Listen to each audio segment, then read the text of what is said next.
Hi, I'm Bill Crystal. Welcome back to Conversations. I'm very pleased to be joined again today by my friend Aaron Friedberg, professor of politics at Princeton, author of a new book just out, I believe, Getting China Wrong. Aaron and I have discussed China a couple of times on these conversations. I think very much worth listening to or watching, and very much vindicated, honestly, by events subsequent to the conversations over the last few years. Aaron teaches international relations at Princeton, and I'm particularly fond of his first book, which was his PhD thesis, The Weary Titan, a very detailed historical study of British foreign policy between 1895 and 1905, with, again, lots of lessons, I think, for other nations at other times as well. Anyway, Aaron, thanks for joining me. Thank you very much, Bill. It's good to be back.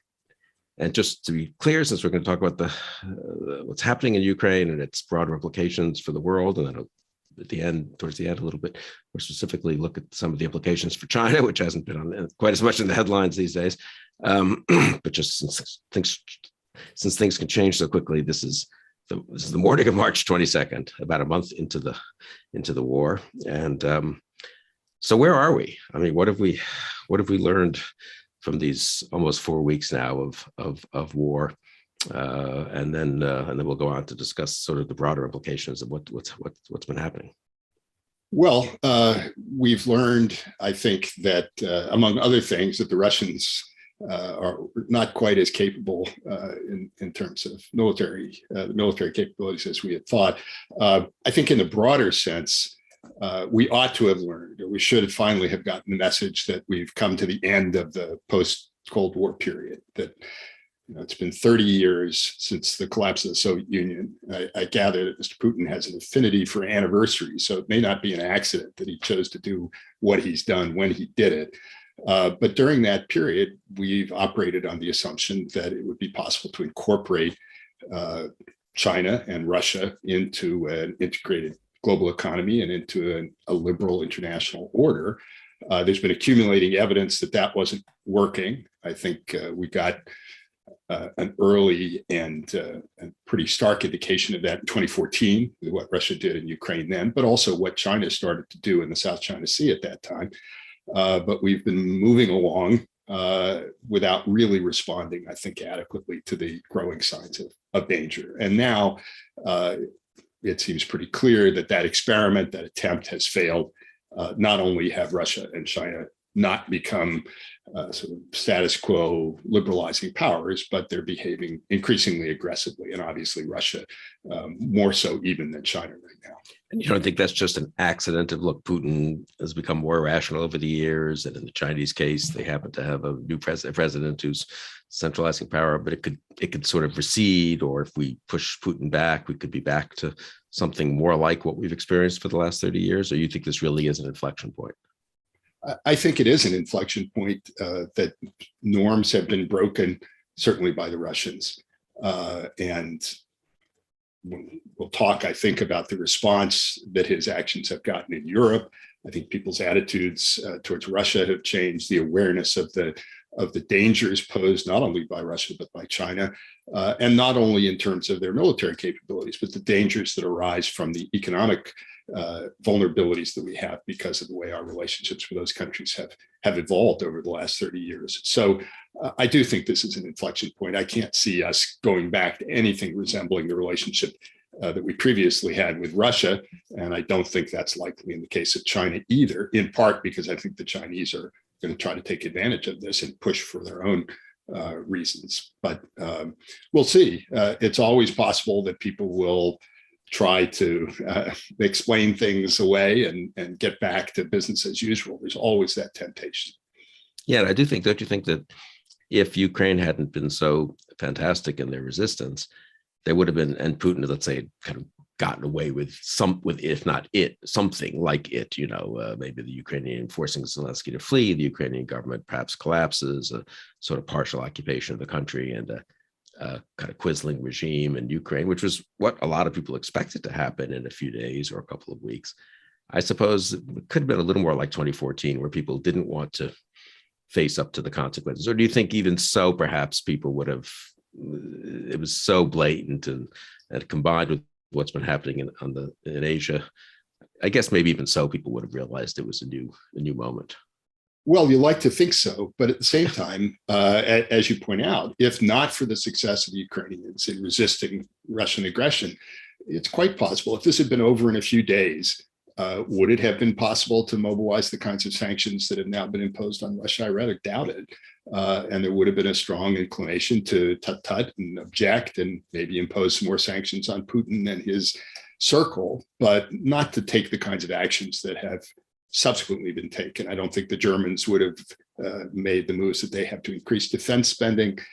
So we owe a lot to the Ukrainian resistance.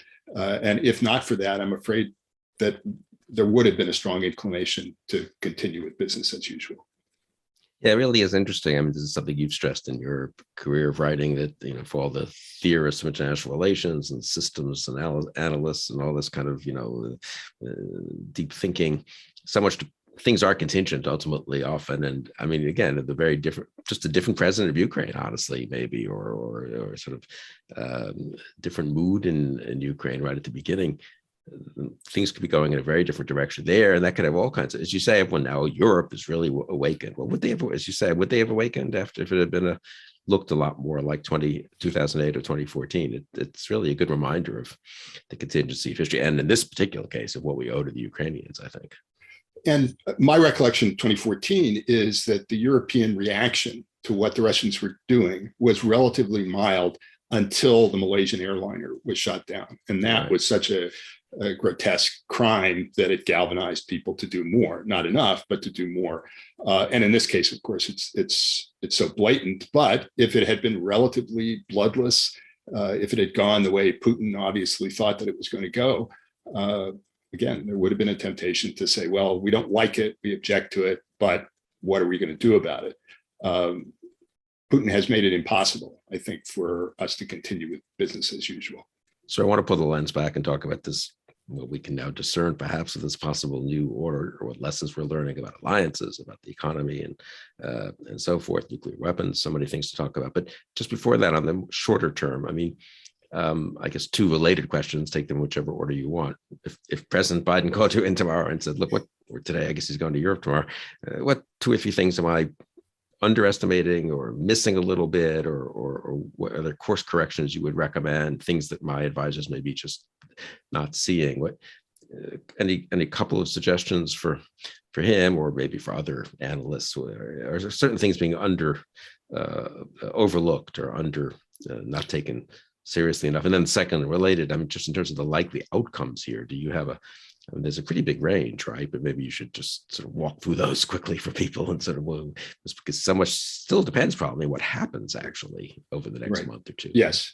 I think on the first point, and I don't know, of course, what the internal discussions are. What I imagine that the administration is very much focused on the details of the crisis and managing the crisis and managing our response and dealing with our allies. And that's to be expected. I think the point that I would want to convey is that this is a moment when it may be possible actually to galvanize the country, to galvanize other democratic countries to do things which would be more difficult in the absence of a crisis like this.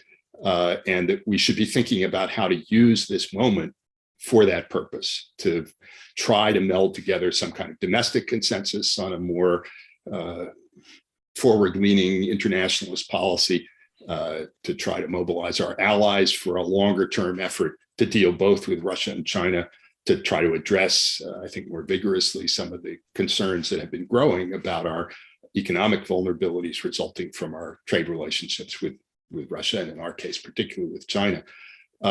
So seize the moment, because it won't last. And I guess the other thing would be major increases in defense spending, and we haven't heard a whole lot about that. So if I had one piece of advice, I guess it would be that's cliche. A crisis is a terrible thing to waste. This is a moment when we have the opportunity, I think, to start doing some things in a more serious and sustained way that we're going to have to get around to doing eventually anyways, better now than to continue to temporize and wait.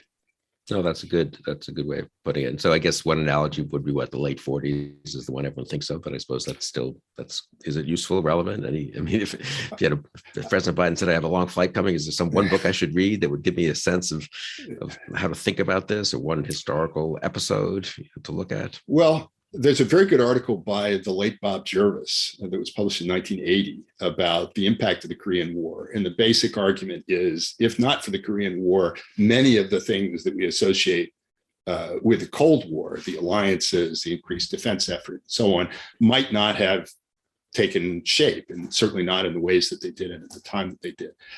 So Jervis, of course, a great political scientist interested in theory and larger forces, emphasized the importance of that historical moment and the willingness and ability of American political leaders at that time to capitalize on it, to do some things that needed to be done in order to contain the Soviet Union. So that's a pretty good reminder, I think. And I do think that late 40s, 1950 analogy is a good one, because there was a 5-year period roughly from 1945 to 1950 when there was a growing sense that the Soviet Union was a problem and we weren't going to be able to recreate or create the kind of international order that people in the United States had hoped for. But there was a lot of division, and there were differences of opinion about how urgent the threat was, what the appropriate responses should be, whether the United States should continue to base significant military forces in Europe and in Asia. And none of these things were fully resolved. NSC 68, which people remember as the document that sort of sets in motion all of the various things that Jervis discusses, was actually drafted in response to the Soviet test of an atomic bomb in 1949, which came sooner than the intelligence community had predicted. So NSC 68 advocated major increases in defense spending, among other things. And it was circulated in April 1950 and promptly put on a shelf, and not its recommendations were not taken. And it's only in June 1950, with the North Korean invasion of South Korea, that it begins to be implemented. So I do think that that parallel is a good one. We'll see how this works out. It may not be the galvanizing moment that I hope it will be and that I think it should be. But that parallel is, I think, it's quite a useful one. When the sort of happy version of the early Cold War years is Dean Acheson thought it all up, or Kennan and Acheson and Nitze and Truman, and present at the creation, which gives you a vague sense that they were creating something, which they were, to their credit, and I think they do deserve a lot of credit. But as you say, in fact, it was sort of one disaster after another, right? I mean, I can't remember the sequence, but China falls to the communists, and our allies sort of flee to Taiwan in 49, and then the Russians, Soviet Union explodes a nuclear weapon way before we thought they could do it. And then Korea gets invaded by North Korea with presumably Soviet acquiescence and assistance. And that's all within just over a year, I guess, in 49, 50. So, yes. Yeah, so a lot of it is a reaction.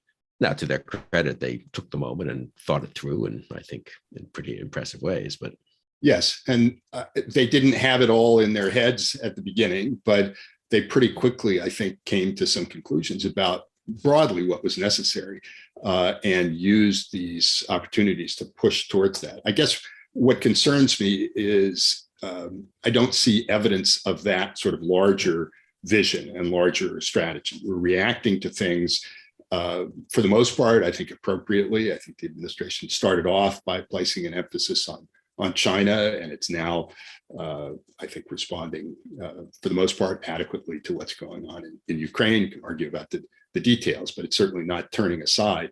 But I don't see what the larger objective is. I have a view as to what that should be, but I haven't heard it articulated. And I think there's still a tendency to react to crises as sort of traffic accidents, and you want to clear the road and get back to business as quickly as you can, when in fact there are moments when you have the opportunity to turn your strategy and your policy in pretty significant ways. I've had the view, and we've talked about this earlier, that we weren't really going to get seriously mobilized to deal with China in particular, absent some kind of crisis. And the question was what it was going to look like and how severe it would be.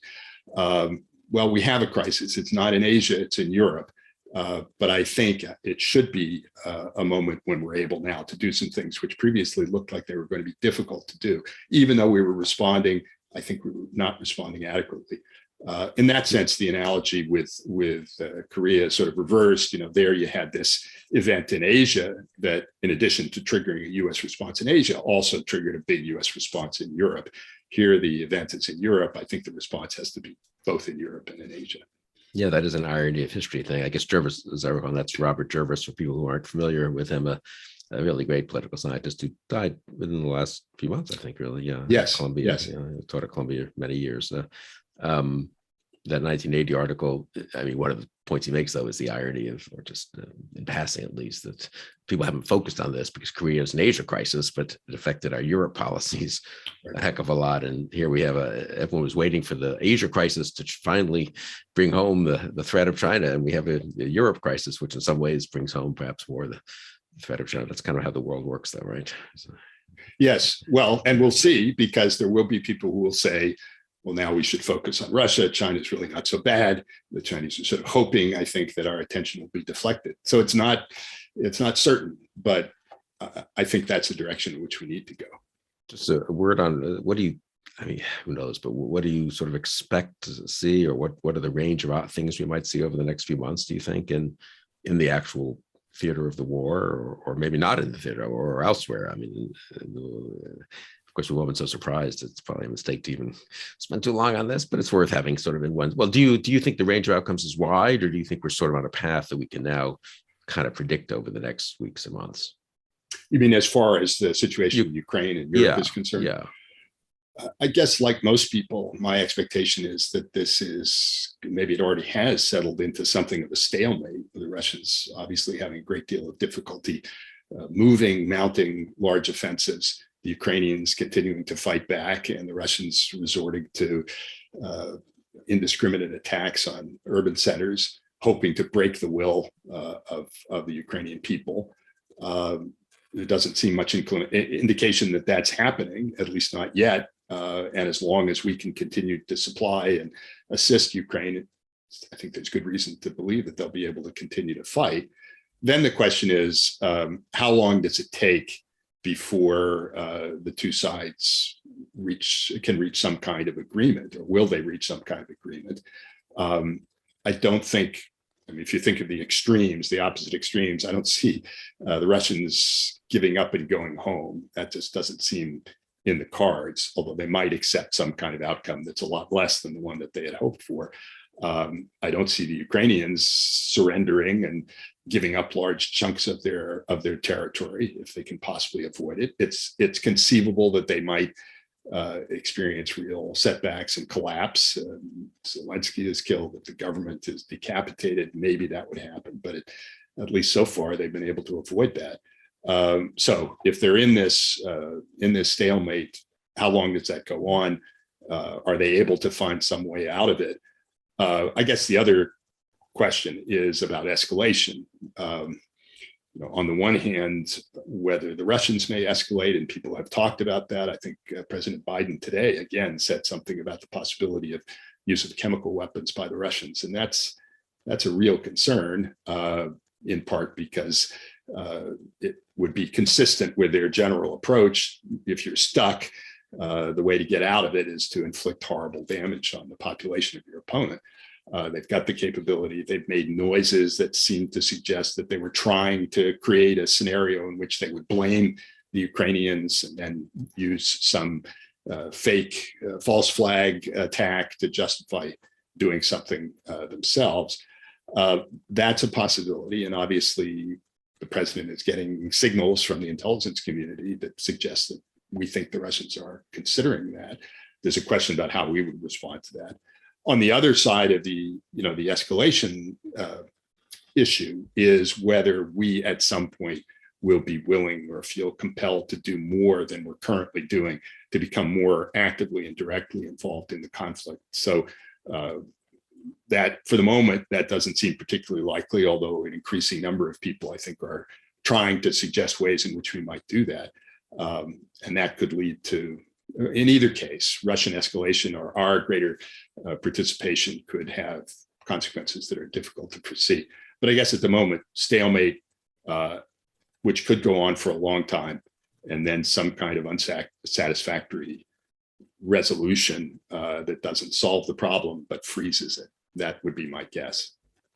Yeah, I would say that the debate here has been a little simple-minded, it seems to me, or kind of cartoonish on the escalation issue. It's sort of, no-fly zone, which is maybe the best form of the way we could help, and maybe not the most practical thing we could do. And then, oh my God, World War III, you can't do anything, as if there's not a million things in between. And I'm not saying that those things are right or wrong. And it's, of course, wise to keep World War III in one's mind at one end. But there's something a little... I don't know, especially when the administration said a week ago that someone said we weren't going to do, I think, send the MiGs over or authorize Poland to transfer the MiGs to Ukraine, because it would be escalatory. And I thought that was very revealing, because, and very much not adjusting to the new world, and not even adjusting, frankly, to the old world of the Cold War, because escalatory is not like a word that doesn't mean you can't do it or shouldn't do it. The whole point of these massive studies on escalation by Herman Kahn and what was it called? Escalation ladders. Is that what they were called, or whatever? By Tom Schelling and all, was, of course, you're going to have to escalate at times in wars, but you want to do so understanding what the other side will do and what the risks and rewards are and dangers and so forth. So, but it was sort of revealing to me that Jen Psaki, whom I like, and I think was simply reflecting, what she was hearing, frankly, from the president or from the national security advisor, just sort of said the word escalatory as if that ended the discussion instead of beginning it, Right. The notion that any escalatory step necessarily leads to the top of the escalation ladder, in other words, to thermonuclear apocalypse, is a dangerous one. Frankly, you can't ignore those dangers, and you don't want to do things that increase the likelihood that will happen. But if you're so worried about that, you'll be paralyzed, and the opponent who is more willing to take risks will be more likely to dominate. Schelling talked and they'd about be encouraged to take risks in a certain way if they think they're not going to be right. We're so self-paralyzed. I think the criticism that people have made at the administration or the analysis of the current situation as one in which we are self-deterred from going beyond a certain point, and by deterring ourselves and declaring ourselves to be deterred, we risk creating a sort of protected domain in which the Russians can do more and more themselves with a certain knowledge that we're not going to intervene. We have to at least introduce some doubt. So, for example, on the issue of the possible introduction of chemical weapons, what exactly is the threat that we are going to make that's credible, that is intended to reduce the likelihood that will happen? All we've said is they might do this. This would be a very bad thing. Maybe we're communicating other things to them. But if we're not, all we're saying is we will object and the world will be horrified, but we're not suggesting that we're going to impose some new kinds of costs on them or to take some new steps that do risk escalation. It's hard for me to see how we can succeed in bringing this to a satisfactory conclusion if we're not willing to do some of those things. We can't just rely on the Ukrainians to fight to the last man and woman and stand back and hope that it all works out. This, by the way, maybe we'll get a chance to talk about this, but there's a question about what lessons others are going to learn from this, Chinese and others. And I think there's reason to be concerned that the fact that we have evidently been so deterred by the threat of nuclear escalation may reinforce the belief in some quarters that others can use force at lower levels, secure in the knowledge that we are so concerned about escalation that we won't respond. That's a problem, as you suggest. This is not a new problem. This is something that we dealt with throughout the Cold War. And at times we had to be willing to take risks. I think we're going to have to get back into that state of mind. I mean, I guess one sophisticated response to this kind of criticism, and I heard this from people as well, we don't know what they're saying privately, which is fair enough. And there are some things that should be said privately and might better be said privately, not publicly. But it doesn't quite then get to your second point, which is you also want a sort of that the public stance itself can do damage elsewhere, whatever private communications there might be. And I do think that the willingness to speak as if we're self-deterred has got to be doing a little bit of damage. Having said that, we're also doing a heck of a lot. So maybe that, and Russia's not succeeding. So that's got its own lesson too, right? Yes. And I assume that part of what's motivated the administration in the statements that it's made is a concern about the resolve of our allies. So we don't want to appear to be reckless because we don't want to scare them and discourage them from doing the very dramatic things that some of them are doing to help Ukraine stay in the fight.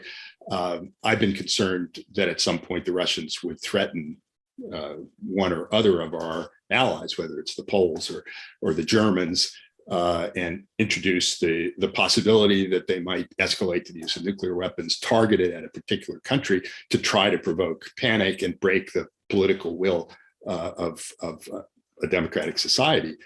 They haven't done that yet, and not in a very overt way. But I think part of what our administration is doing is to suggest, we're level-headed, we're not taking any crazy risks, we're not raising the alert level of our nuclear forces in response to what Putin has said.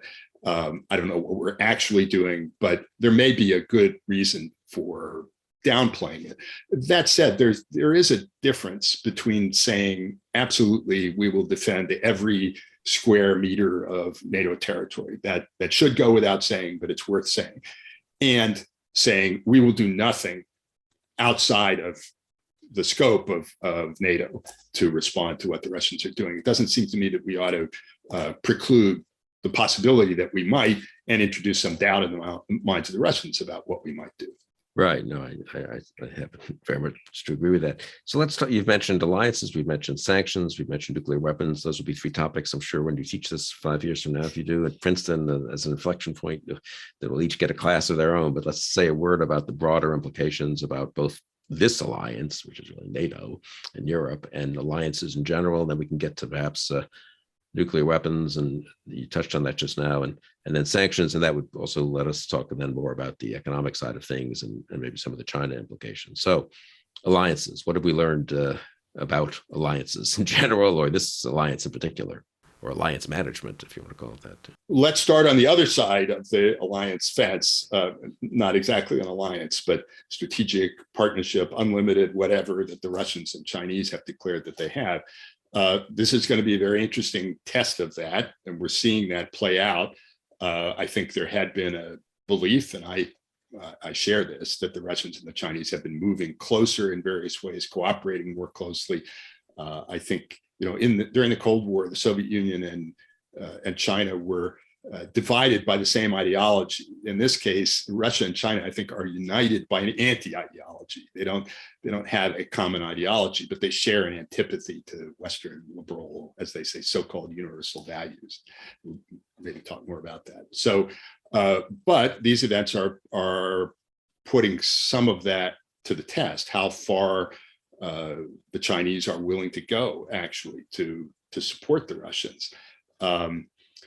And so we'll see. I think at the moment, what we can say is, on the one hand, they're certainly not willing to, cut them loose.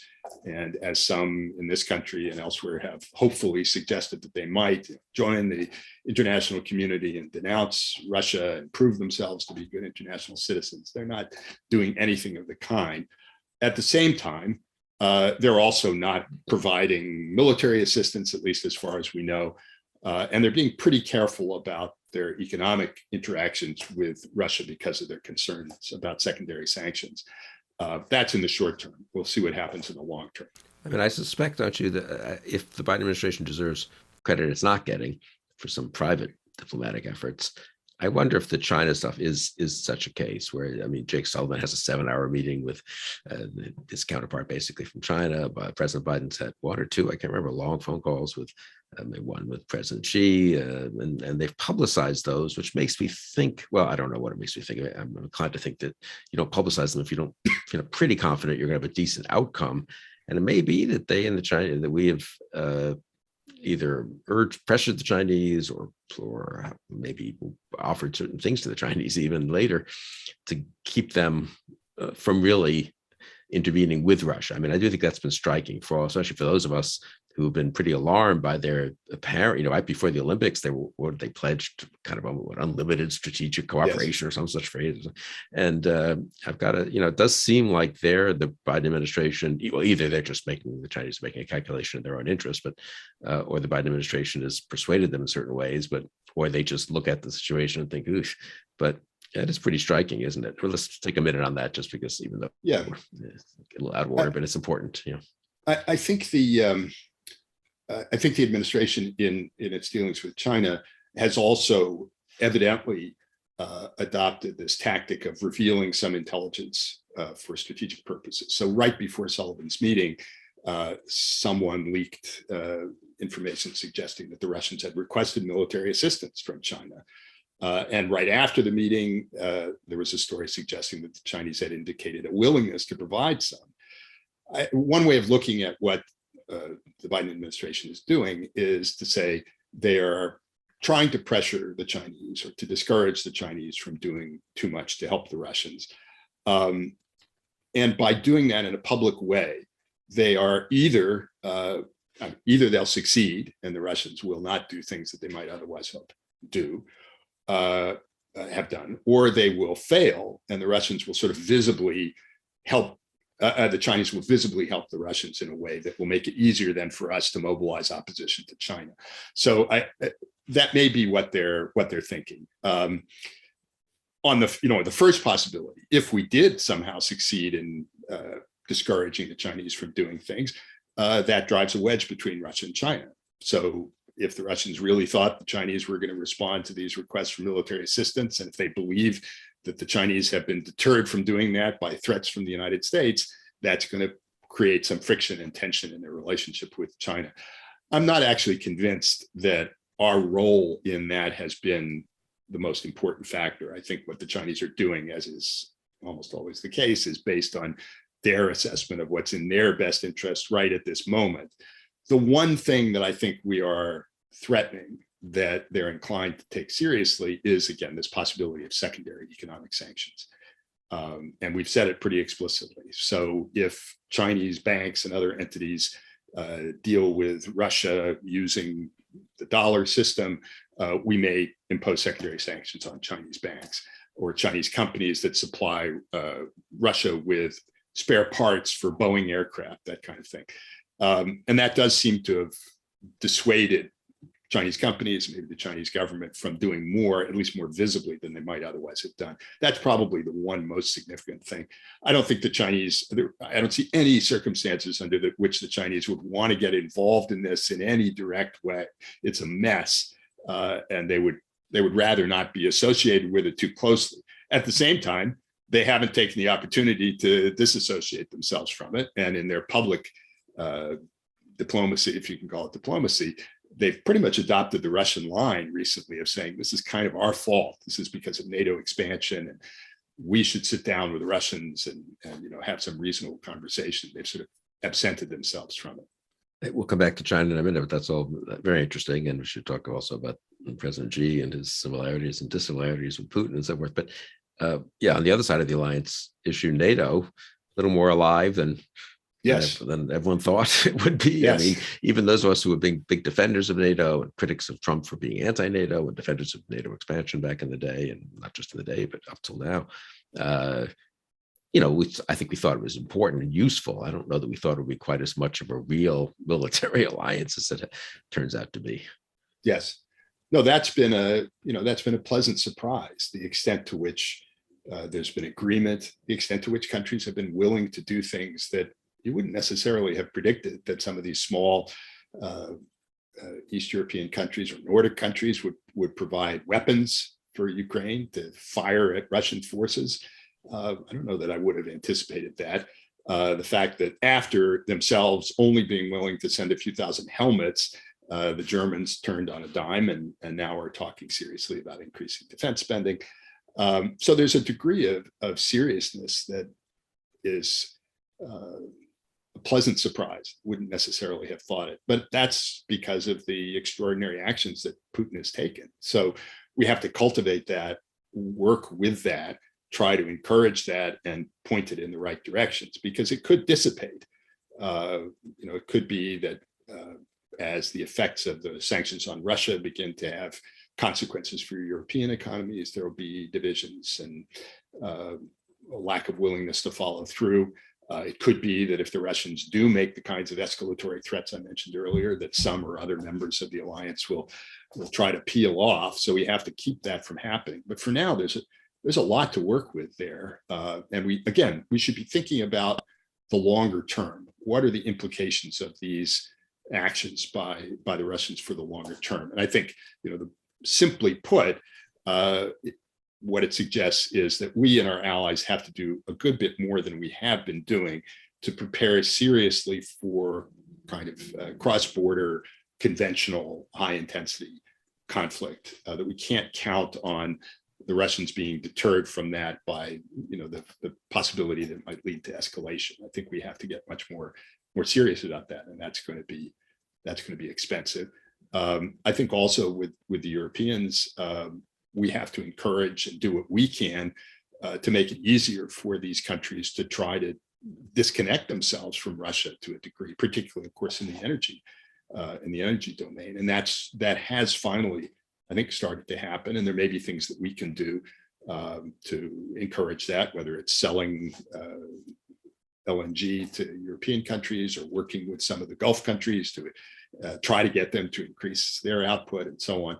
But generally encouraging this tendency, which is now visible, to reduce vulnerability, reduce the possibility that Russia would exert pressure. That's really important. It's a tremendous opportunity. I guess the last thing, and this is more for some countries than others, but finally beginning to root out the corrupting effect of oligarchs' money, basically. The fact that you have so much Russian money that's flowed into Europe, I guess some of it into the United States, but in Britain especially, this has, I think, been an open secret for some time, and it's a very unhealthy situation. It's been encouraged, I think, by the obvious greed of various people who profited from it, but it's time to constrict it significantly, if not to bring it entirely to an end. And there too, I think we can cooperate with intelligence sharing and other measures to promote that. All of it is intended to increase the strategic resilience and the strength of Europe in the face of Russian threats and potential aggression, and also to work with our allies in Europe and also in Asia to cooperate more closely together to oppose this axis of authoritarian Eurasian great powers. I think there's a greater chance of doing that now than there might have been before, when people didn't see it as kind of all one threat, which I think it is. Yeah, I mean, to use your earlier analogy, which is a good one, I think I hadn't really heard it before, of the car accident. I mean, it feels like people have done more than we might have expected to hurry ambulances and fire engines to the accident, to help the victims, to temporarily strengthen the roads, if whatever, just to torture this metaphor a little more, build better guardrails right nearby on that stretch of the highway. But I would say, don't you think we're not quite yet, though, saying, well, wait a second, we need to rethink the whole structure of this highway. It's too dangerous, and we need to rebuild it fundamentally. And that would mean changing energy policies in pretty fundamental ways, changing financial, challenging financial penetration by the Russians and others in pretty fundamental ways. And I feel like people they sort of sense that, and to be fair, you do first need to deal with the accident. So they don't have to do that tomorrow, and they can't do it tomorrow. Some of this stuff is pretty medium and longer term on energy and stuff. But I feel like even there's a little more movement than I would have expected in the European case, for all the people here who've been I'd put myself in this category, who've been pretty, disdainful of European seriousness about the world. It just goes to show, I guess, that these wake-up calls can happen very suddenly and in a very jolting way. But as you say, it's one thing to say stuff now; it's another thing to carry through with real policies that Right. are difficult in many ways. Yeah, not to torture the metaphor, or I'll torture it for one more minute. That's good. It's really every good metaphor deserves to be tortured. That's something, Otherwise, people don't remember it. Right. I guess it's a question of whether we're going to continue on this road or we're going to go onto a different road. And I think we need to get onto a different road. The road that we've been on, was one that we thought led to a better world, in which both Russia and China liberalized, to make a long story short, and became members in good standing of this international system that we had kind of created and operated according to liberal principles and was open and free and so on. I think we've known for a while that neither Russia nor China was really headed in that direction as far as their domestic policies were concerned. We haven't, I think, fully come to grips with what that may mean. And maybe there was some tendency, some inclination to believe that the internal and the external could be separated. You know, these may be ugly, repressive regimes. They may engage in kind of statist, mercantilist economic policies, but at least in their foreign policies, they're going to be kind of reasonable, or we can deal with them. And I don't think that's the case. So we've kind of recognized the fact that they weren't changing. But this example of external aggression, I think, raises the issue of how we're going to deal with them, whether we can continue to deal with them in the ways that we have, or whether in the case of Russia, we have to significantly isolate them. I mean, one practical question is going forward is going to be, first, how far do we go with the sanctions? Because we haven't limited their ability to, we're still buying, or the Europeans are still buying energy from them for reasons that make sense, at least in the short term. But are we really going to try to change that? And as far as the sanctions more broadly, how long are those going to remain in place?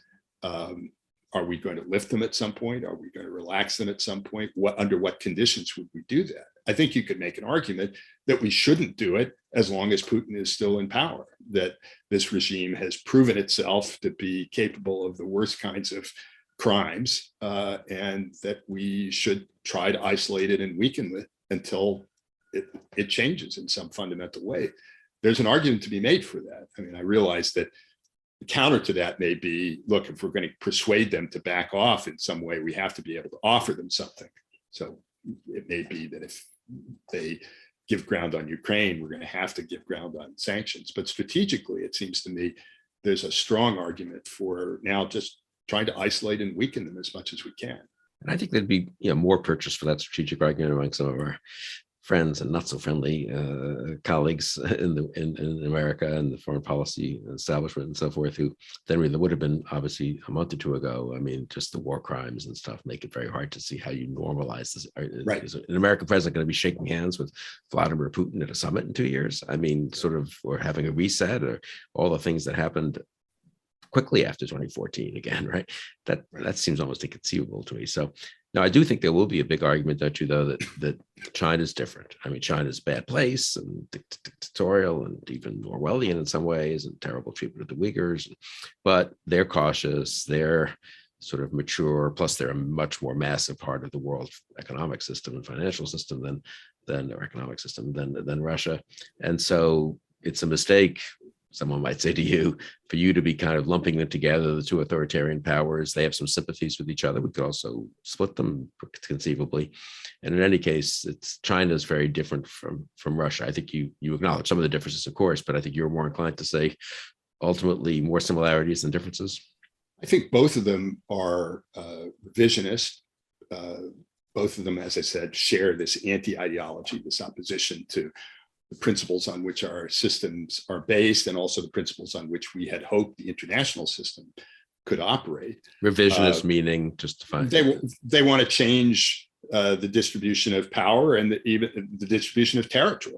I mean, we see that very clearly now with Russia and Ukraine. I mean, we should have noticed it before, after 2014, even 2008. In the case of China, we know that they have claims on Taiwan. We know that they claim the right to exert effective control over virtually all of the waters and resources of the South China Sea. We know that they want to see America's alliances in the region brought to an end. I think we have reason to believe that they want to assert themselves as a preponderant power in the region. I do think it's true that their objectives are, in my view, and I think this is pretty widely shared, is they have a longer term objective in mind, or longer term objectives, that they're not simply looking, as I think the Russians have been, to weaken the West and to regain some of what the Soviet Union lost at the end of the Cold War. So it's revanchist, go back to something that more closely resembled the world as it existed before 1991. I think the Chinese have bigger and longer term goals. At least thus far, they've also been more risk averse, at least when it comes to actively using military power.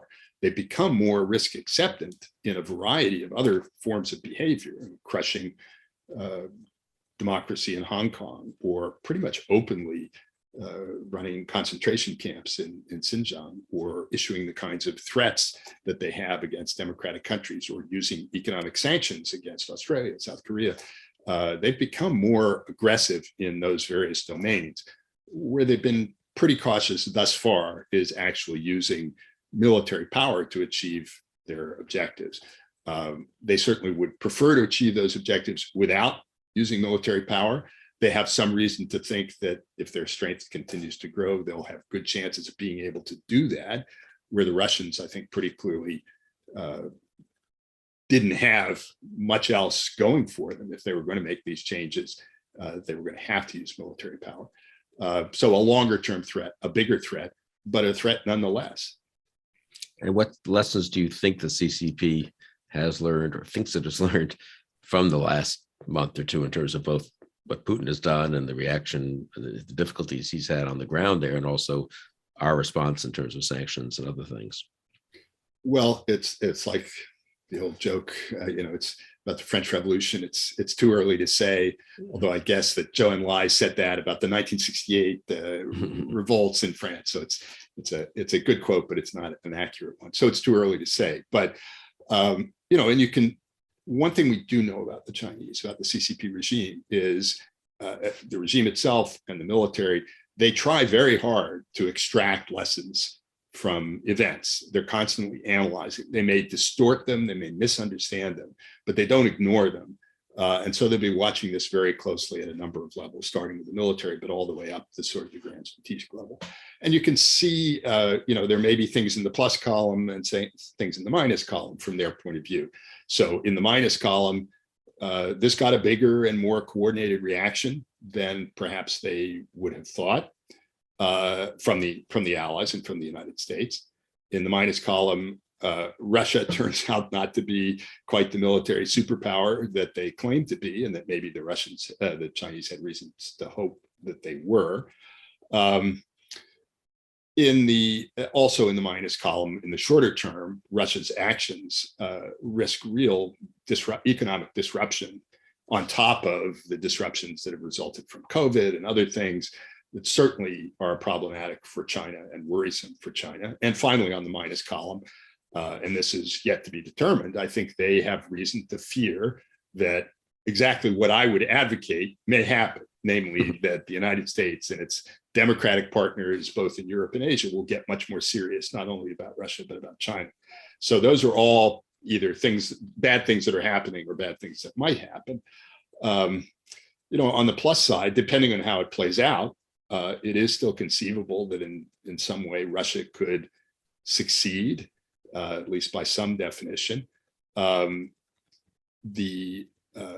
hesitancy of the United States and its allies to become directly involved militarily, not making a judgment about that from a Chinese perspective, it might encourage the belief that perhaps under some circumstances we might not be willing to become involved in a contingency involving Taiwan. There are similarities and differences, but maybe some people in Beijing will say, well, look, in the end, just as we said, they're willing to push, but they're not really willing to engage with us directly. And that's related to the point that we discussed earlier also about this fear of nuclear escalation. Right. If I were looking at this from a Chinese perspective, I think, well, that's really potent. And maybe we can do a lot under the umbrella of this threat of nuclear escalation, because we see that the West is, again, for good reason, very concerned about that. So perhaps if we appear to be less so, we can get some things that we want.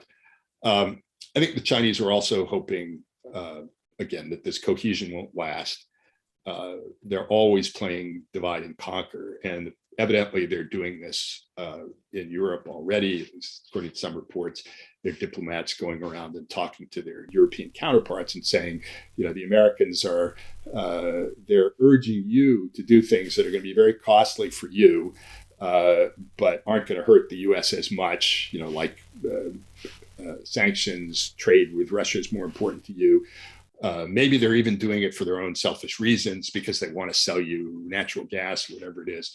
They're hoping to work the seams and to weaken that cohesion if they can. But I think for now, they're sort of hanging back. As I said, they're not making dramatic moves to cut themselves off from Russia. They're not making dramatic moves to actively assist Russia. In the short run, they're being careful. In the longer run, I think they will look for ways to take advantage of this crisis to further their progress towards their strategic objectives. And one thing about the Chinese, about the CCP, is I always think of them as sort of a gyroscopic top, like one of those things you had when you were a kid, and it spins really fast. You can tap it and it'll bend, but then it comes back, snaps back, and continues on its axis. They have certain objectives. They take all of these events into account and try to use them as best they can to continue moving towards those goals. I don't think it changes their longer term objectives or strategy at all. How much do you worry about President Xi being more like President Putin than we would have thought? I mean, in terms of isolation, the kind of grandiosity. I mean, one of the big differences of the two nations over the last 30 years has been the kind of solid or somewhat stolid, slightly cautious, but very, determined rise of China, whereas Russia looks much more chaotic and kind of, as you say, trying to reclaim past glories at times, or just thuggish kleptocrats in some ways.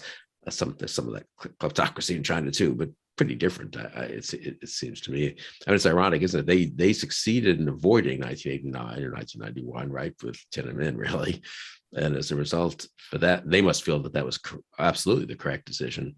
But now they sort of look a little more, I don't know, Putin-like, or maybe not. Maybe that's just wrong. I'm curious about that. And then I want to ask more broadly about how to deal with the Chinese economic challenge. Their systems are quite different. They are authoritarian. The Russian system it seems to me much more brittle. They don't have a nationwide party. The Chinese Communist Party has 90 million some members. They have all these routinized procedures. The Russian system seems to rest pretty much in the hands of one man and maybe a handful of people around him. So it's different in that sense. At the same time, the way in which the Chinese system has come to operate has involved a concentration of decision-making power even greater than what existed previously. The party making itself even more important within the state apparatus, injecting itself even more into business and so on. And within the party, power concentrating more heavily in the hands of the leader at the top.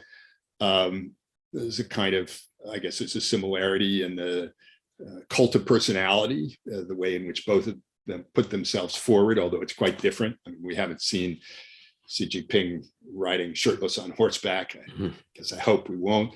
But they're both sort of swaggering in their, or swaggering may not be quite the right word, but very assertive and very forceful.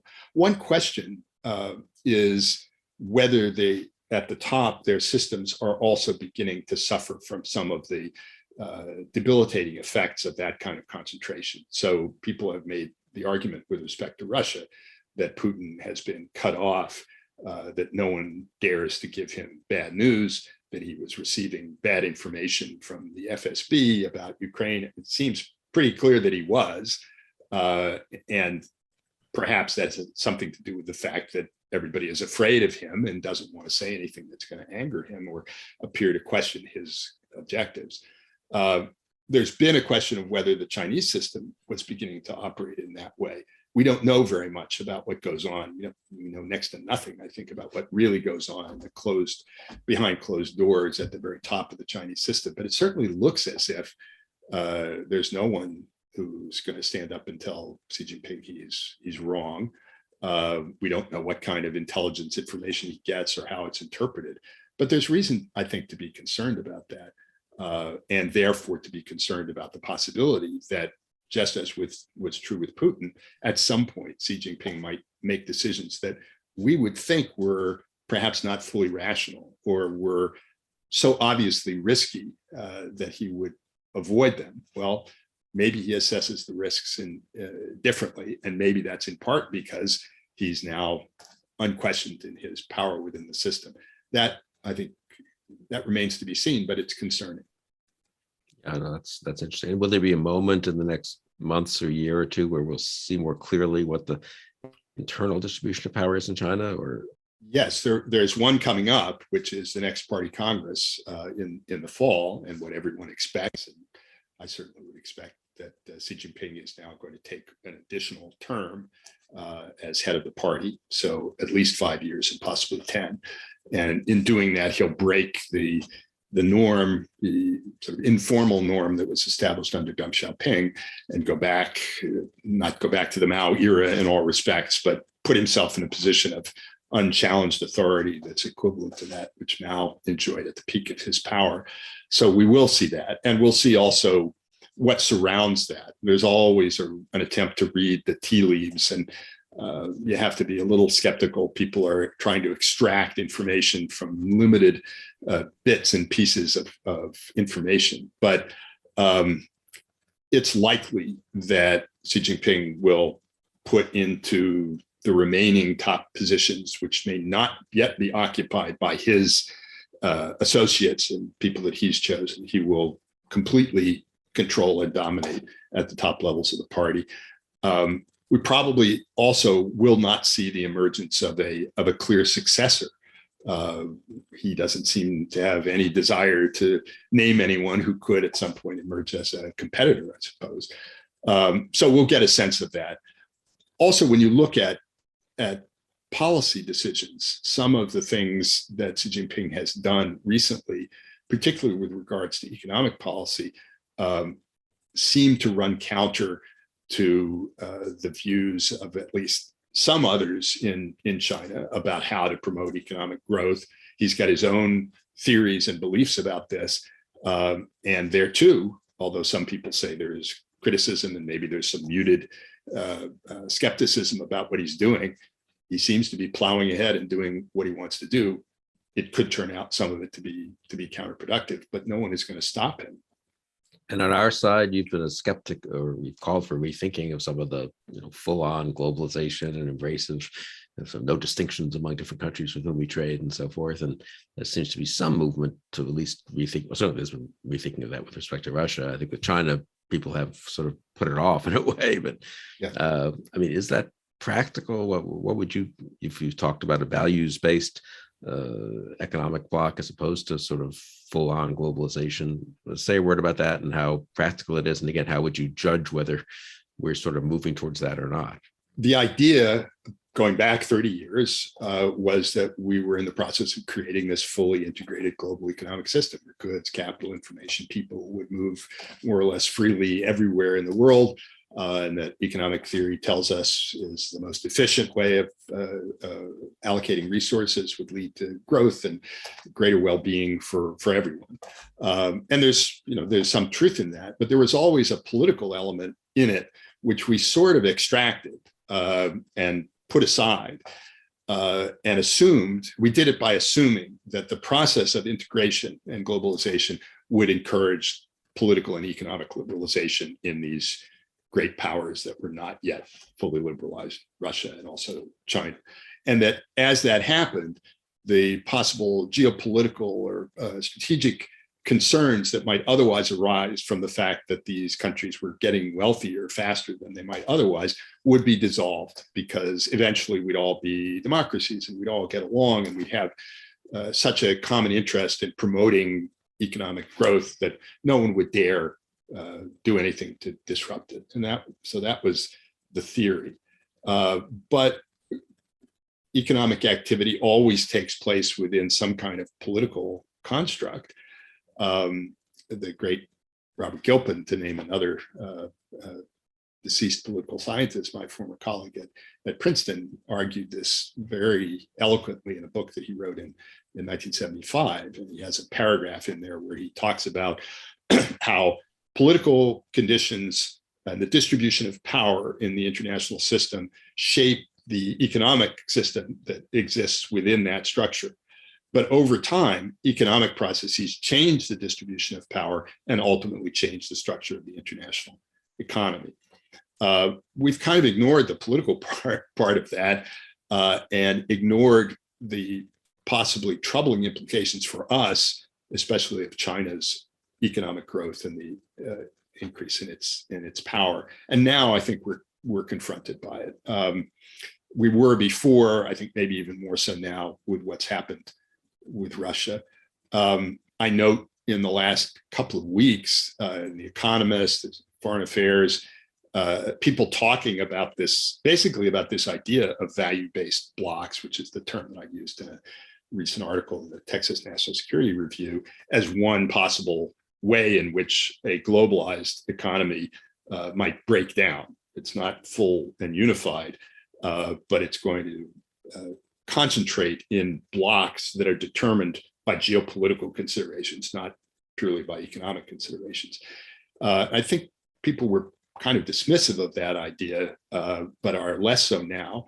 The arguments that are being made are, I think, correct, namely that doing this is costly, will be costly, and that in the best of all possible worlds, it would be preferable to have a fully integrated global economy. But if that's not possible, or if that creates strategic risks that are no longer acceptable, the question then becomes, what's the second best? What's the alternative? And in my view, the alternative is to have a liberal democratic economic system made up of primarily liberal democratic states that share values as well as interests, and which, to the extent possible, trade and invest freely with one another, but do establish some barriers between themselves and the economies of the liberal states. That's not a crazy notion. That's in fact a description of the system that existed during the Cold War. At the end of World War II, we thought we were going to create a global system. It broke down because the Soviets didn't want any part of it. The world economy split, had a sort of Soviet sphere and a Western sphere centered on the United States. Was it as efficient as a fully globalized economy would have been? No. But it worked pretty well within the confines of the broadly defined the Western system. So North America, Western Europe, Northeast Asia. And today, if you look at the distribution of wealth in the world, those centers of production and centers of power still account for about 50 to 60% of global GDP. So USMCA, EU, the so-called CPTPP countries, not all of which are democratic, but mostly are, join that together, and that's a very large agglomeration of wealth and therefore potential power. China, by contrast, as big as it's become, is only about 17% of global GDP. Russia is something like 2 or 3. So we have some significant advantages, but I think we're going to have to enhance them and rely on them more. And we are going to have to establish some barriers between ourselves and these illiberal powers, which have been exploiting our openness, our economic and our societal openness. That's started to happen already, but I don't think we have fully grasped, or that our leaders have fully articulated the reasons why we have to move in that direction, and why we're going to have to pay some price in order to achieve that greater level of security. That seems not to have happened much at all. And I mean, if people hear you and say, oh my God, Professor Friedberg, you want to fight a two-front Cold War again, really? And we did it. We did do it for 40 years, and at times the other front was more unified. The first maybe decade or so with the Soviet Union and Communist China, and then they split some. We helped them split some, which was probably strategically sensible in some ways. But are we really? Is that the world we're looking at? And people will sort of recoil a bit. I think still, even despite the last month of the experience of Putin, there'll be a certain amount of recoil at that. But I suppose the answer always is compared to what, right? It's not the worst thing in the world, especially if we can keep the war cold. We underestimate that achievement of the Cold War, yes. Right?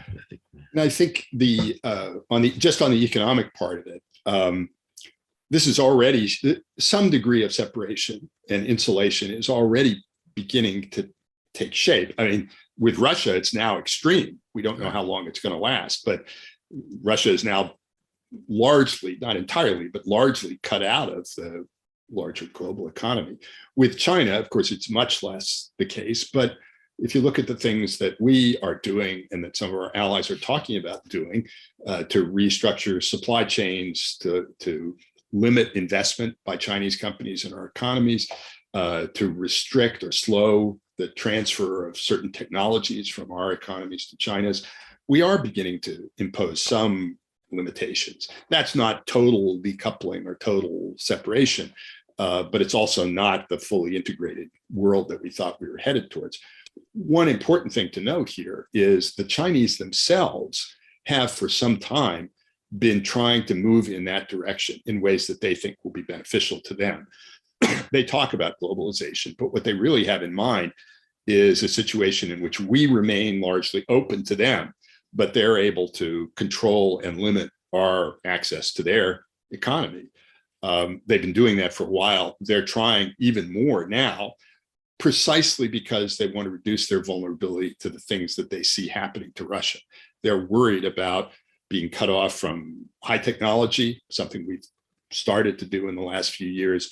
They're worried about food security, energy security. They're worried about financial sanctions. They don't have an easy solution to any of these things, but a lot of what they're doing now is intended, I think, to reduce their vulnerability to potential leverage. They see this as coming, whether we see it or not. And the question is, what are we going to do to protect ourselves? And as far as the larger sort of two-front Cold War, obviously that's not what we'd prefer. And there will be differences in how we interact with Russia and China. But if this axis solidifies further, and if our sort of democratic coalition solidifies further, we're a good bit closer to that than we were only a few years ago. And I think that's the way in which we're going to wind up going. It's not our choice. It's not what we would prefer, but I think it's being forced on us by the increasingly aggressive behavior of both Russia and China. And even if they don't particularly get along or work closely together, we still might have challenges on two fronts, even if they're somewhat separate challenges in the case of Russia and China. So it doesn't, this hypothesis doesn't depend on them being great buddies. It just depends on them both being threats to us and our allies and to liberal democracy. And seeing us as a threat, which they clearly do. If you look at the current crisis, we don't really know what Xi Jinping and the Chinese leaders were told by Putin before the invasion. I find it hard to believe that, in fact, they didn't know what was coming. But I suspect that they probably believed what Putin believed, which was that this was going to be over quickly. They may not have liked it in certain respects, but they didn't have a kind of fundamental objection to it. So yes, they may not be working closly and hand in glove in the ways that they describe. There may be opportunities to split them and to exacerbate the differences between them. But they see themselves both as facing a greater enemy in us, and they have been collaborating in ways that are intended to increase their ability to stand up to us and to change the status quo around their respective peripheries. And I think these events are likely to intensify that cooperation as much as we may dislike it. Yeah, and that phrase you use, seeing us as a threat, I think that's so important and so often neglected. I mean, Putin may have been very unwise to launch the war he did, as well as being a terrible thing to do in terms of the death and destruction.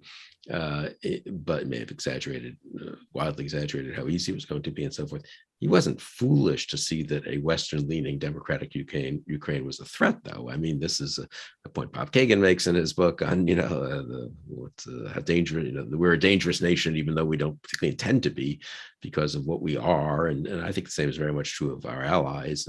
And so I'm sure Xi Jinping has the same attitude towards Taiwan, a similar attitude as Putin does to Ukraine. And again, it's maybe exaggerated, but it's not crazy to think that it's a problem for him if they just continue to move away from China and be economically or flourishing and have real democracy. So I think we sort of underestimate the degree to which successful liberal democracies and free market, more or less market-oriented states are a problem for both Russia and China. We don't quite put ourselves in their shoes in that way. Yes. And that's, I think, and that's something I talk about in my book. That's something that we underestimated with respect certainly with respect to China and with respect to Russia too. We thought history was over. We had solved the basic problems of political, economic, and social life, and everybody would be advised to copy us, and eventually they would. And welcoming these countries into our system was not intended to be threatening, although it was intended to change them. And those on the other side clearly saw that. The Chinese did. I think the Russians eventually did as well, and had no intention of allowing that to happen. So yes, there's a threat that's an ideational threat. One of the problems I have with the so-called realists in our camp who analyze or try to analyze things strictly in terms of balance of power is that they've tended to downplay or overlook the ideational or ideological element. And that's an extremely important motivation for us, even though maybe we don't think about it all the time because it comes naturally to us. And it is for Russia and China as well. I don't believe that Russia thought that NATO expansion was going to result in an invasion, an eventual invasion of Russia by NATO, jumping off from Ukraine and the Baltics. I just don't believe that that was the primary concern. I do think that they were worried about prosperous, functional, liberal democratic society with a growing economy made up of Slavic people that was directly adjacent to their own territory. And Putin's reactions to things in Ukraine in 2004, the Color Revolution, and then 2014 suggests that that was the real worry. I mean, if anything, he was more worried about the EU than he was about NATO. He was more worried about Ukraine being drawn into the liberal system in the West, economic and political, than he was about a military threat. And I think the same is largely true for China. Having this example of a vibrant democratic society made up of ethnically Chinese people, for the most part, right off the coast of the PRC has always been an affront and a threat. The root of the problem, it seems to me, the root of the insecurity of both the Russian and the Chinese regimes is the fact that they are authoritarian. So they don't have the legitimacy that comes with, or they're not able to refresh their legitimacy with regular elections. And they are afraid of their own people. Just look at how the resources they invest in internal security. So they're very concerned about internal security. And as a result, they're afraid of what they see as corrupting and corrosive ideas that might challenge the authority of their respective regimes. And they've tried to deal with that by repression in both cases, and also by through ideological means. And in both cases, it's interesting, both Russia and China, I think, have moved towards a nationalist ideology more than anything resembling a kind of traditional Marxist-Leninist, Maoist, in the case of China, ideology. The Chinese talk about that a lot, and it's important within the party, and I think it shapes to some degree the way the leadership thinks. But the part of their ideology now that I think is really potent and effective is this idea of the great rejuvenation of the Chinese nation and achieving the China dream, and the antagonism towards the West and so-called universal values. In the Russian case, they've done away with the Marxism-Leninism, but they've fastened on nationalism, or kind of Russian nationalism, and a rejection of the West and of liberalism and all the supposed sins and corruption, moral corruption that comes with liberal democracy. They're converging on something which they hope will solidify their grip on power, but they don't rest easy. They're always worried. No, that's such an interesting point about the weakness of autocracies and the need for them. They don't have the natural, sort of natural legitimacy, you might say, that liberal democracies have, and therefore they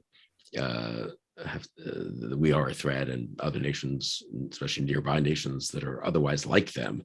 The fact that Ukraine is so like Russia, of course, is part of the threat, right? Part of the problem. It's not, and people say, why doesn't he realize it's going to offend Russians to be killing their cousins in Ukraine. There's 15-20% intermarriage, and that's fine. But it's precisely because Ukraine is so much like Russia, I should think, and was part of the Soviet Union, that it's so much of a threat to Putin as he sees it in terms of what might happen in Russia. Are you? I mean, maybe finally, without getting all triumphalist, God knows, but it is somewhat encouraging, isn't it, that liberalism is strong in this crisis has proved, liberal democracies have proved stronger than we might have expected, and that there is something about being a regime based on consent and thinking war crimes are bad and so forth, the little more of an ability to mobilize, a little less decadence, or whatever the critics on left and right might have said, than one would have thought the EU, which is supposed to be this just, Disneyland that they were living, happy lives in, but could never, God knows, mobilize itself for anything or sacrifice for anything. We don't know yet, of course, really, and it's short term, but it is, I feel like there's a real potential lesson again, but that's a lesson that has to be explained and built on, as opposed to taken for granted. And that gets back to the thing you mentioned, the importance of leadership in the broader sense of grasping this moment and shaping this moment. 2 points. One, just a thought again on the authoritarians. In addition to seeing these liberal democracies as a threat, I think both the Russian and the Chinese regimes have demonstrated, or their leaders have demonstrated, that they believe that a degree of tension and friction and even conflict with the West is useful to them in solidifying their grip on power. And that's part of the problem. They're not just sort of quietly sitting behind their walls and hoping will go away. They're using tension and the idea that there is an external enemy to try to mobilize support. I do think I am more hopeful in some ways than I was, in part because of this reaction. And particularly the fact that it's been as broad as it's been, not just in Europe, but in Asia and other places too. And again, we have to come back to the heroism of the Ukrainians and their willingness to resist, and also the fact that they're so clearly a democratic society. The image of those people being attacked for no reason by a brutal dictator is one that arouses feelings of sympathy in other democratic peoples, and a willingness to offer support. And that's cause for hope. I mean, it's unfortunate that it's taken something as extraordinary as this and as costly as this to begin to stimulate that. But maybe it was necessary. I do think the leadership part of this is really important. And if I could we haven't talked about the domestic aspects of this, but yeah, say a word. That's important. Yeah. Well, what's happened thus far is that what I think was kind of a latent bipartisan consensus supportive of essentially, sort of mainstream internationalist policies of the sort that had been pursued for the last 50 or 60 years, but which seemed disrupted during the Trump period, at least on the part of elected officials towards the center of both parties. There's been a convergence on the necessity of doing something about this and responding. And, the Republicans will criticize Biden for not doing enough, inevitably. But there's a lot more agreement than disagreement on that. That's something to work with and to build on, because as you've argued many times, there is the danger of a sort of Putin wing of the Republican Party. There's a Putin part, maybe there's just a plain old isolationist part. It's not clear how that's going to evolve.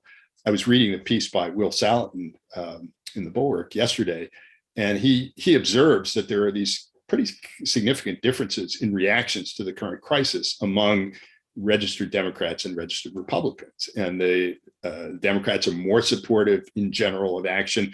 The Republicans, surprisingly, if you look back, 50 years somewhat, are less favorably disposed. I think that's largely the residue of the ill effect of Trump and the rhetoric about our allies, the rhetoric about Putin, the rhetoric about Ukraine. in my view, it's a responsibility of reasonable Republican leaders, the people who are now doing things in Congress to try to support Ukraine, to also play a role in correcting those misperceptions and helping to educate the public in the necessity of pursuing the kinds of policies that it seems to me that we need to pursue. Again, it's not inevitable that's going to happen, but I hope this turn away from internationalism, turn away from support for alliances at the margins will prove to be temporary in the Republican Party. But it's not just going to happen by itself. Yeah, and on the broader, getting beyond the Republicans, and I totally agree with you on that, will President Biden really do what Truman did in a sense and articulate the broader national purpose here and the world we may be facing and both the sacrifices that it suggests, also the opportunities in terms of promoting freedom and liberal democracy around the world and a safer and happier world. But I think that's a little unclear. He's been occasionally pretty good at that, but the State of the Union, I thought he chose not to do it almost. Maybe that was the right choice in the middle of the crisis when you're busy, let's get to some outcome here first, and let's not in a way strain people right now by having a big think discussion about the next decade or 2 or 3, but that has to happen at some point, don't you think? It does, and it hasn't yet. And I was talking about the Republicans. I'm certainly concerned about what's going to go on the Democratic side, both at the extremes, just like the right wing, the left wing. I think there are a lot of commonalities in their views now about foreign policy. But at the center, there's a real need for leadership and for explanation. I mean, it's really that educational role. And Biden is no Truman, but then again, Truman was no Truman when the Cold War began. But it's necessary. You need to have someone articulating that vision and explaining why the costs associated with it are necessary. I do worry that talk is cheap, but when it comes down to it, the willingness actually in the long run to do the kinds of things that I think we're going to need to do may not be there. Very specifically on the defense budget. In my opinion, we're going to have to increase defense spending by a significant amount. People are talking about between 4 and 5%. That seems of GDP. That seems to me reasonable, but that's a big increase over what we're spending now. Is the administration going to be willing and able to make that case? Is it going to be willing and able to explain how it's going to finance that? That may be the truest test. Again, if you look back at the beginning of the Cold War, what was the most significant indicator of seriousness after June 1950? It was the willingness to spend, and not just on defense in those days, but on the Marshall Plan and European reconstruction, foreign aid, and so on. We're not in the same situation now, but that's really the test. And that isn't going to happen by itself. It's going to be difficult, but I believe that's a direction in which we need to move. Yeah, and pretty fundamental economic changes too. So it's an awful lot to do. Yes. But as you say, President Zelensky really does give a model of liberal leadership and statesmanship that maybe is, I was thinking about that in a way. People in the early Cold War could look back to Churchill in 1940.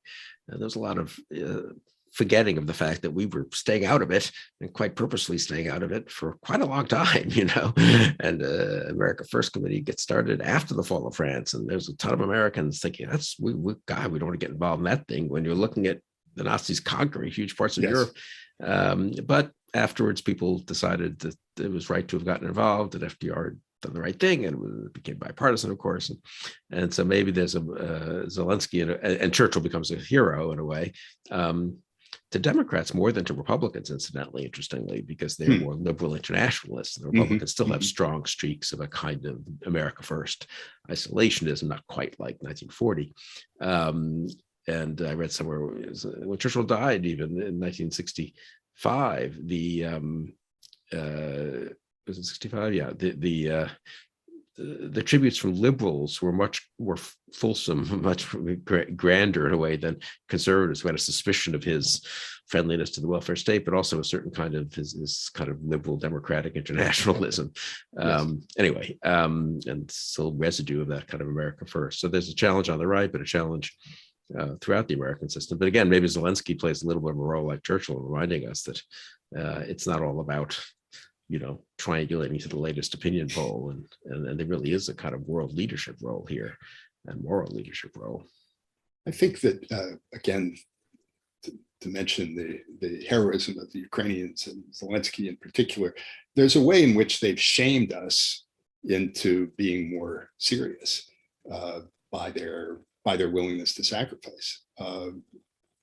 That's important. Again, it's tragic that it has taken that, but I think that's part of the European response in particular, and maybe part of the American response too. If these guys are willing to stand up and fight, we should be willing to help them, and we need to be willing to do the same thing for our own countries, that these values are worth defending and they're threatened. So it's a useful reminder. It's a good note to end on, I think. So, Aaron, thank you so much for taking the time today. Aaron Friedberg, a new book, of course, you should buy on Getting China Wrong. That's what other people have done, not what you're getting China right in this book, right? Yes, absolutely. And Aaron, thank you really for this very thought-provoking and stimulating discussion. Really appreciate it. Thanks very much, Bill. It's good to see you. And thank you all for joining us on Conversations.